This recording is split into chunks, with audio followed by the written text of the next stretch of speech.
Good morning. Welcome to JKICC. My name is Pooja and I am here to teach you daily current affairs. So without getting a further ado, let's get started with the first news of the day is पथौरघाट.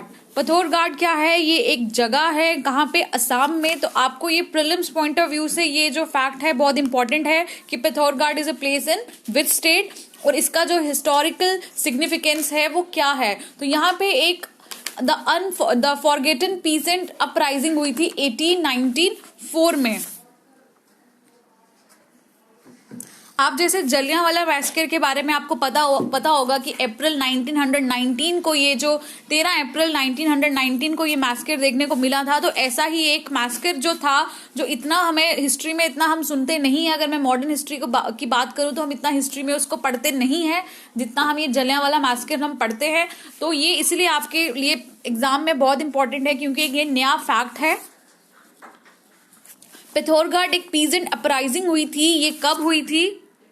ये जनवरी 28, 1894 को हुई थी असम में. तो हुआ क्या था, ये कुछ असम में पीजेंट्स थे, उनका एक रेवेन्यू सेटलमेंट हुआ था असम में. तो उसके बाद रेवेन्यू सेटलमेंट बाय ब्रिटिशर्स, तो वो सेटलमेंट के बाद जो लैंड रेवेन्यू जो था वो 70% कर दिया गया. तो इसके लिए जो पीजेंट्स थे इन्होंने प्रोटेस्ट करना स्टार्ट किया और जो प्रोटेस्ट था वो बहुत ही पीसफुल प्रोटेस्ट था लैंड रेवेन्यू के अगेंस्ट. ये जो कॉलोनियल एडमिनिस्ट्रेशन थी तो उन्होंने ये लैंड रेवेन्यू लाया था. तो उसके अगेंस्ट जो पीजेंट्स थे वहां के, उन्होंने ये अपराइजिंग जो थी या प्रोटेस्ट, इसको पीसफुल प्रोटेस्ट में बोलूं, वो करा था. तो फिर ड्यूरिंग दैट प्रोटेस्ट तो मिलिट्री ने क्या कर दिया था, ओपन फायर कर दिया था जिसमें मोर देन 100 लोगों की जान चली गई थी. ठीक है, तो इसीलिए इसका जो हिस्टोरिकल सिग्निफिकेंस है बहुत ज्यादा है. तो हुआ क्या था, the unarmed peasant were protesting against the increase in the land revenue levied by colonial administration when the military open fire. तो असम में इससे पहले भी एक रिवॉल्ट हो चुका है. असामीज कम्युनिटी में एक अहम जो था वो रिवॉल्ट था. अहम जो वहां के लोग थे वो अहम रिवॉल्ट, वहां पे उन्होंने डिफीट किया था मुगल्स को in the battle of Saraighat. ठीक है, बैटल ऑफ सरायघाट में अहम्स ने डिफीट किया था मुगल्स को इन 1671. तो नेक्स्ट जो रिवॉल्ट था, यहाँ एक मैं अपराइजिंग बोलूंगी बाय द पीजेंट्स, वो कब थी? पथौरघाट इन 1894 में. ठीक है, तो ब्रिटिश ने जब अनेक्स किया था असम को 1826 में, तो उसके बाद में कुछ सर्वेज हुए थे, लैंड रेवेन्यू सर्वेज हुए थे. फिर ब्रिटिश ने वो टैक्स को इम्पोज करना शुरू किया था. तो 1893 में ब्रिटिश गवर्नमेंट ने डिसाइड किया कि हम जो है एग्रीकल्चर लैंड टैक्स को 70 to 80% तक इंक्रीज कर देंगे. तो उसके बाद क्या हुआ, पीजेंट्स जो थे उनको जो था टैक्स देना ही पड़ना था कैश में किसी भी तरह. तो वहां पर उन लोगों ने डिसाइड किया कि हम जो है एक पीसफुल जो प्रोटेस्ट है वो करेंगे. तो इसीलिए इसकी जो हिस्टोरिकल जो इम्पोर्टेंस है वो है. ठीक है, तो ये आपके लिए प्लेस बहुत इंपॉर्टेंट है. आपसे पूछी जा सकती है कि Pithoragarh is a place in which state, और एक रिवॉल्ट हुआ था, कब हुआ था. नेक्स्ट न्यूज इज एनकेव्स इंडिया फोरम 2021. तो मैं सबसे पहले बात करूंगी एनकेव्स प्रोजेक्ट की, उसके बाद में एनकेव्स इंडिया फोरम पे आऊंगी. तो एनकेव्स क्या है? एक ये प्रोजेक्ट है जो किसके लिए है? एक थ्योरी की एडवांसमेंट के लिए है. वो थ्योरी कौन सी है? Environmental and ecosystem accounting. पहली बात आपको याद रखना है कि एनकेव्स प्रोजेक्ट है, ये किसके लिए है?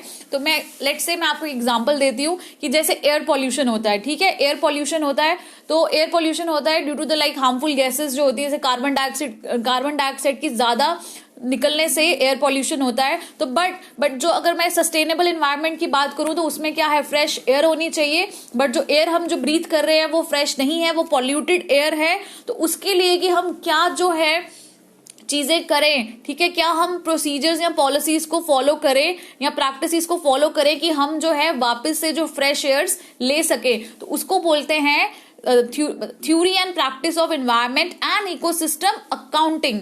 ठीक है, ये प्रोजेक्ट जो है ये कितनी कंट्रीज में है? Brazil, China, India, Mexico and south Africa का ये जॉइंटली प्रोजेक्ट है. ये इम्प्लीमेंट किया गया है by the United States statistics divisions.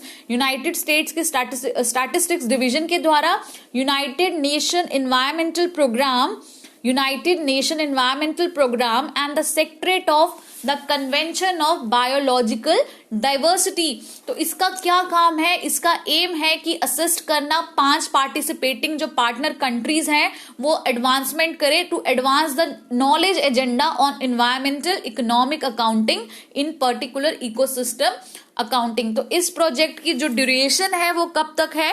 2021 तक। ठीक है, तो ये जो प्रोजेक्ट है ये एनकेव्स प्रोजेक्ट इंडिया फोरम जो हुई है इसको ऑर्गेनाइज किया गया है by the ministry of statistics and programme implementation. ठीक है, तो ये आपसे पूछा जा सकता है कि जो एनकेव प्रोजेक्ट है ये किन किन जो स्टेट्स हैं किन के बीच है और इसको ऑर्गेनाइज किसने किया है, इंडिया में किसने ऑर्गेनाइज किया है, और ये जो है बाहर अगर मैं ऑर्गेनाइज की बात करूं तो ये प्रोजेक्ट कौन लेके आया है? एनकेव प्रोजेक्ट किसका है? यूनाइटेड नेशन स्टैटिस्टिक डिवीजन का ये प्रोजेक्ट है। तो एनकेव्स की फुल फॉर्म क्या है? Natural capital accounting and valuation of the ecosystem. क्या इसकी फुल फॉर्म है? Natural capital accounting and valuation of the ecosystem services. ठीक है, तो आपसे इसकी फुल फॉर्म भी पूछी जा सकती है। और ये प्रोजेक्ट किसका है? यूनाइटेड नेशन स्टैटिस्टिक डिवीजन का प्रोजेक्ट है। इसकी एम है कि 5 कंट्रीज को हेल्प करना कि वो एड्रेस कर सके the concern of the sustainability और कंजर्व कर सके एनवायरमेंट को फ्यूचर यूज के लिए while charting the course for economic development. So India is one of the 5 countries taking part in this project and the other countries कौन कौन सी है? Brazil, China, South Africa and Mexico.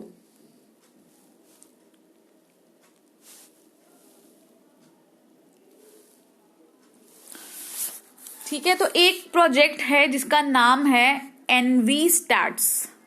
ठीक है, EnviStats. तो EnviStat जो है ये हमारी जो ministry of statistics and programme implementation है ये रिलीज करती है एनवायरमेंटल अकाउंट्स। इसकी कौन सी पब्लिकेशन में? EnviStats India annual basis से सिंस 2018। ठीक है, तो आपसे ये भी पूछा जा सकता है कि EnviStats is related to which ministry? EnviStats is related to ministry of statistics and programme implementation.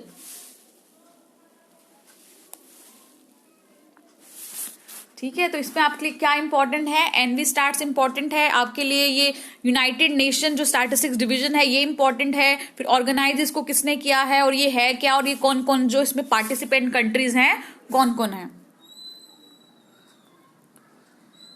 Next is neglected tropical disease. तो ये जो है ये बहुत न्यूज में है। तो सबसे पहले मैं बात करती हूं कि निग्लेक्टेड ट्रॉपिकल डिजीज होती क्या है। निग्लेक्टेड का क्या मतलब है? ठीक है, जैसे आप डिजीजेस देखते हो जो रोज न्यूज में है, कम्युनिकेबल या नॉन कम्युनिकेबल, उसके अलावा कुछ डिजीज है निग्लेक्टेड। मतलब हम जो हमारी गवर्नमेंट है या जो हमारी कंट्री है वो इस डिजीज के बारे में जो बात नहीं कर रही उसको हम बोलते हैं, या उस दवाई के डिजीज के लिए कोई दवाई नहीं है या गवर्नमेंट उस पर पैसा नहीं खर्च कर रही या रिसर्च नहीं कर रही, तो उन डिजीज को क्या बोलते हैं? Neglected tropical disease.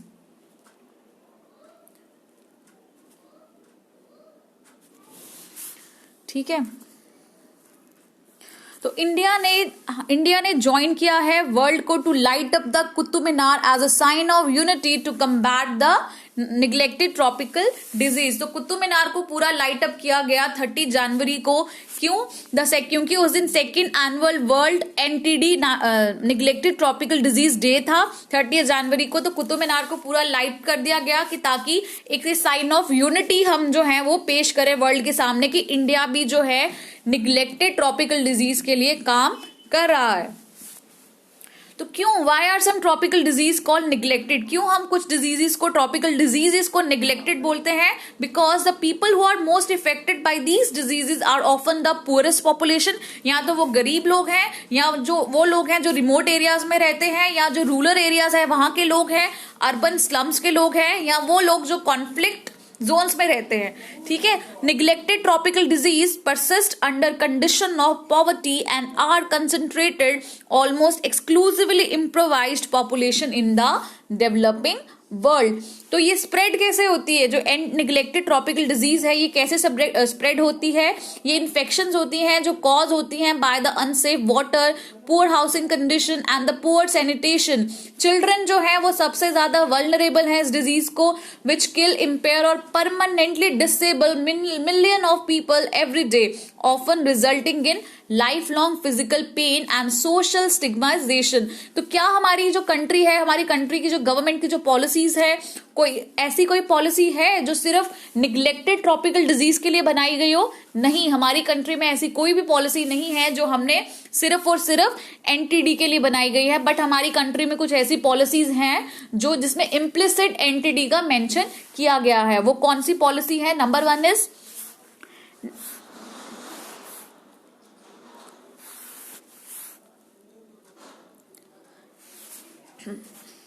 One is national health policy 2017। National health policy 2017 में आई थी। उन्होंने एक एम्बिशन सेट किया था कि हम जो है इनोवेशन जो है उसको बढ़ाएंगे कि ताकि हम हेल्थ नीड्स को कवर अप कर सके, मीट कर सके और इंश्योर कर सके जो नए ड्रग्स हैं वो अफोर्डेबल हो उन लोगों के लिए जिन लोगों को उनकी जरूरत है। But it does not specifically tackle neglected diseases. तो एक और एक नेशनल पॉलिसी थी on treatment of rare diseases 2018। तो उसमें क्या था? उसमें इन्फेक्शियस ट्रॉपिकल डिजीज के बारे में था और उन्होंने आइडेंटिफाई किया था कि जरूरत है कि हम जो है सपोर्ट कर सके रिसर्च को on treatment for rare diseases. ठीक है, although it has not yet prioritized disease and area for research funding on और how innovation would be supported. तो चैलेंजेस क्या है इसके अगेंस्ट? क्यों जो है हम लोग, हमारा जो पूरा वर्ल्ड है इन डिजीज को निग्लेक्ट कर रहा है? Because they are lacking a strong political voice. People affected by these tropical disease have low profile and status in public health priorities and lack of reliable statistics. ठीक है, statistics भी नहीं है, हमें पता नहीं है कि कौन सी डिजीज है, नाम तक नहीं वो जो है वो प्रोनाउंस नहीं लोगों से किए जाते, इतने डिफिकल्ट नाम है कि लोगों को उसका प्रोनाउंसिएशन भी नहीं पता है। ठीक है, तो निग्लेक्टेड जो ट्रॉपिकल डिजीज है वो इफेक्ट कर चुकी है मोर देन 1 बिलियन पीपल को। प्राइमरली वो कौन लोग हैं? वो पुअर पॉपुलेशन है जो रहते हैं tropical and subtropical climates में। More than 70% of the countries and territories जो रिपोर्ट कर रही हैं the presence of the neglected tropical disease are low income countries हैं या वो लोअर मिडिल इनकम इकोनॉमिक्स हैं। ठीक है, the next news is agreement for the financial supports to stars project sign between India and world bank. India और world bank के बीच में एक जो है एग्रीमेंट साइन हुआ है for the implementation of the stars project. तो स्टार की फुल फॉर्म क्या है? Strengthening teaching learning and results for states project.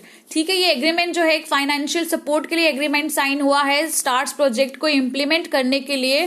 किसके बीच में हुआ है? Sign between the department of economic affairs and world bank along with the ministry of education. तो कुछ इसमें कुछ वैल्यू एडिशन की गई है। ये पहले मैं आपको बताती हूँ, जो स्टार प्रोजेक्ट है ये अप्रूव हुआ था इन अक्टूबर 2020 में। ठीक है, ये वर्ल्ड बैंक का प्रोजेक्ट है। ये बेसिकली किसके लिए है? एजुकेशन सेक्टर को रिफॉर्म करने के लिए। अगर आपको एग्जाम में क्वेश्चन आता है कि star project is related to what, star project is related to education sector reform and it is a project of the world bank. तो इस प्रोजेक्ट का जो इन्विजन है वो क्या है? इम्प्रूव करना ओवरऑल मॉनिटरिंग को और मेजरमेंट करना एक्टिविटीज को in the Indian school education system through the intervention in the 6 state. Stars project सिर्फ और सिर्फ 6 स्टेट्स के लिए है अभी, और वो 6 स्टेट्स कौन सी है? हिमाचल प्रदेश, राजस्थान, महाराष्ट्र, मध्य प्रदेश, केरला एंड ओडिशा। ठीक है, तो स्टार प्रोजेक्ट को इम्प्लीमेंट किया गया है as a centrally sponsored scheme. तो इम्प्लीमेंटिंग एजेंसी कौन सी है? Department of school education and literacy, ministry of education. तो टोटल जो प्रोजेक्ट कॉस्ट है स्टार प्रोजेक्ट की वो कुछ 6,000 करोड़ रुपीस है। विद द फाइनेंशियल सपोर्ट जो वर्ल्ड बैंक है वो 500 मिलियन सपोर्ट कर रहा है, फाइनेंशियल सपोर्ट प्रोवाइड दे रहा है। ठीक है, एक कुछ स्टेट इंसेंटिव ग्रांट भी दिए जाएगी टू इनकरेज करने के लिए स्टेट्स को to meet desire project outcome. तो star project is related to what? Star project is related to education sector reforms and it is a project of the world bank. तो next is the cryptocurrency and the regulation of officially digital currency bill. तो अब ये इस budget session में जो है इस bill को पेश होने की बात की जा रही है, डिजिटल करेंसी बिल या cryptocurrency and regulation bill. तो budget session of the parliament is likely to consider this bill जो प्रोहिबिट करेगा ऑल प्राइवेट क्रिप्टो करेंसीज को और प्रोवाइड करेगा for an official digital currency to be issued by RBI. तो अभी जो budget session चल रहा है तो पार्लियामेंट क्या करेगा, इस बिल को कंसीडर करेगा और इस बिल में क्या है, ये प्रोहिबिट करेगा जितनी भी प्राइवेट क्रिप्टो करेंसीज हैं और उनको एक ऑफिशियल डिजिटल करेंसी एक इशू होगी बाय द आरबीआई. तो इस जो लॉ का पर्पस क्या है, the purpose of the law क्या है, to create a facilitative a framework बनाना for an official digital currency. जो ऑफिशियल डिजिटल करेंसी होगी वो कौन इशू करेगा, वो इशू की जाएगी बाय द आरबीआई. ठीक है, ये प्रोहिबिट करेगा जितनी भी प्राइवेट क्रिप्टो करेंसीज हैं इंडिया में. ठीक है, तो आपने बिटकॉइन का कभी नाम सुना है? बिटकॉइन क्या है? बिटकॉइन बेसिकली एक क्रिप्टो करेंसी है जिसने अराउंड $20,000 की उसकी वैल्यू है. ठीक है, ऑल्दो जो बिटकॉइंस का प्राइस होता है वो बहुत ज्यादा वोलेटाइल होता है और कोई भी एक्सप्लेनेशन नहीं हो सकता, कोई नहीं बता सकता कि इसका जो करंट जो राइज करेगा वो कितना करेगा. तो क्रिप्टो करेंसी क्या है? एक स्पेसिफिक टाइप की एक वर्चुअल करेंसी है जो डिसेंट्रलाइज होती है और प्रोटेक्ट की जाती है by the cryptographic encryption techniques. तो कौन कौन सी करेंसीज हैं ये पेपर में पूछा जा सकता है. Crypto currency number 1 is bitcoin, number 2 is Ethereum, number 3 is ripple. ये क्या है? ये एक डिजिटल करेंसीज के नाम है. ठीक है, तो बिटकॉइन क्या है? एक डिजिटल करेंसी है जो अनेबल करती है इंस्टेंट पेमेंट को एनीवन. बिटकॉइन कब इंट्रोड्यूस हुई? 2009 में इंट्रोड्यूस हुई थी. कोई एक ओपन सोर्स प्रोटोकॉल था और बिटकॉइन में आपको बता दूं ये कोई भी जो सेंट्रल अथॉरिटी है वो इसको इशू नहीं करती है. ठीक है, तो बिटकॉइन जो है ये कौन से टेक्नोलॉजी पे काम करती है? ये ब्लॉकचेन टेक्नोलॉजी पे काम करती है. तो जो सतोशी है वो उसका स्मॉलेस्ट फ्रैक्शन है किसका? बिटकॉइन का. ठीक है,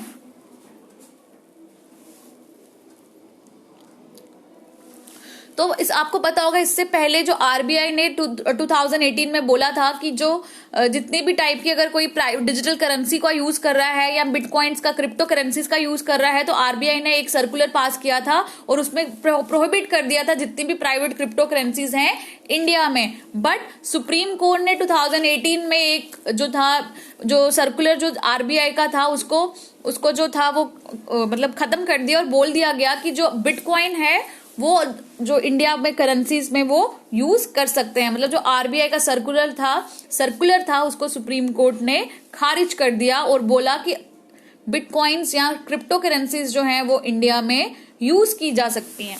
तो आपसे पेपर में पूछते हैं कि what are cryptocurrencies. Cryptocurrencies क्या है? एक डिजिटल करेंसीज है जिसमें इंक्रिप्शन टेक्निक यूज होती है जो रेगुलेट करती है the generation of units of currency को और वेरीफाई करती है ट्रांसफर ऑफ फंड्स को. ठीक है, और ये इंडिपेंडेंट करती है को किसी भी गवर्नमेंट का सेंट्रल जो बैंक है वो इसको नहीं चलाता, ऑपरेट करता. ठीक है, ये इंडिपेंडेंट होती है सेंट्रल बैंक से. Next is Pakistan gets geographical indicator tag for basmati rice. तो ये एक नया इशू अराइज हुआ है इंडिया और पाकिस्तान में बासमती राइस को लेके. तो मैं आपको बता दूं एक जियोग्राफिकल इंडिकेशन टैग होता है. अगर किसी भी कंट्री को किसी अपने प्रोडक्ट को जीआई टैग देना है या उसको जो है इंटरनेशनली उसको बताना है कि ये जो है प्रोडक्ट हमारी कंट्री का है तो उसको क्या करना पड़ता है? एक लोकल रजिस्ट्री बनानी पड़ती है. ठीक है, लोकल रजिस्ट्री में उसको ये मेंशन करना पड़ता है. ठीक है, ताकि वो एक केस मेंशन कर सके अपना इंटरनेशनल मार्केट में. ठीक है, तो पाकिस्तान ने क्या किया है? एक जीआई टैग दिया है बासमती राइस को.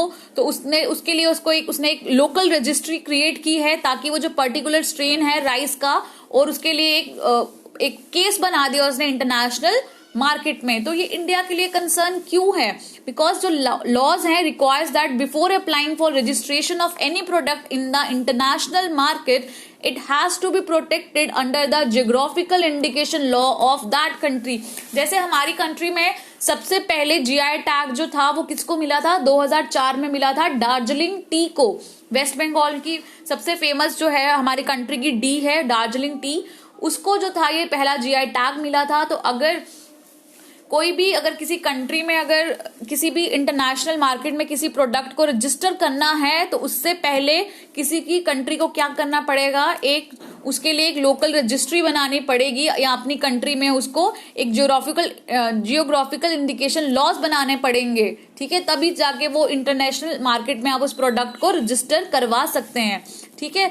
सो पाकिस्तान जो है वो एक केस लड़ रहा है कहाँ पे 27 मेंबर की यूरोपियन यूनियन में इंडिया के अगेंस्ट टू, ठीक है, to get basmati rice registered as its product.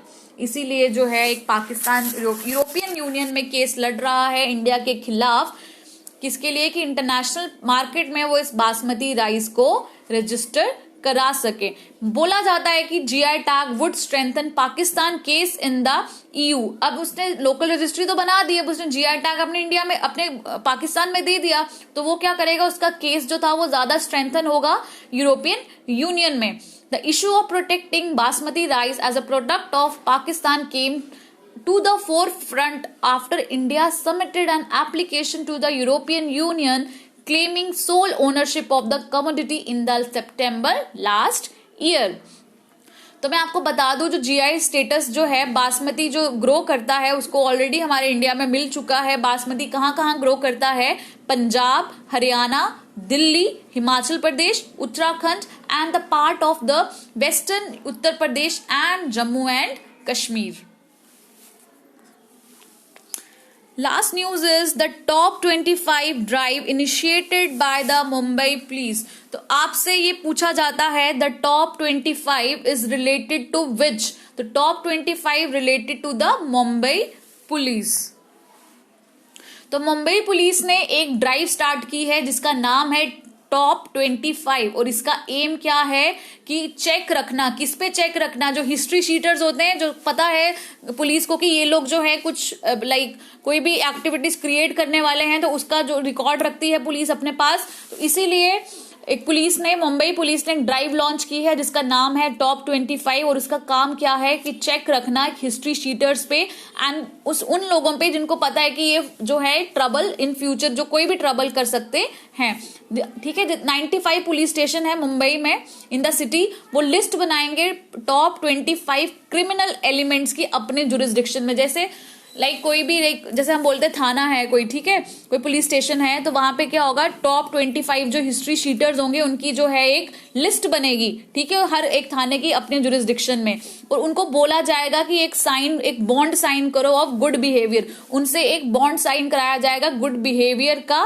Which they would have to पे अ फाइन। अगर वो गुड बिहेवियर वो नहीं कुछ कोई भी एक्टिविटी जो है कोई ट्रबलफुल एक्टिविटी करते हैं तो उनसे एक बॉन्ड जब साइन कराया गया था गुड बिहेवियर का, अगर वो बॉन्ड जो है गुड बिहेवियर उनका फेल हो जाता है तो उनको क्या करना पड़ेगा, फाइन पे करना पड़ेगा। So that's all for today. Thank you so much for watching this video.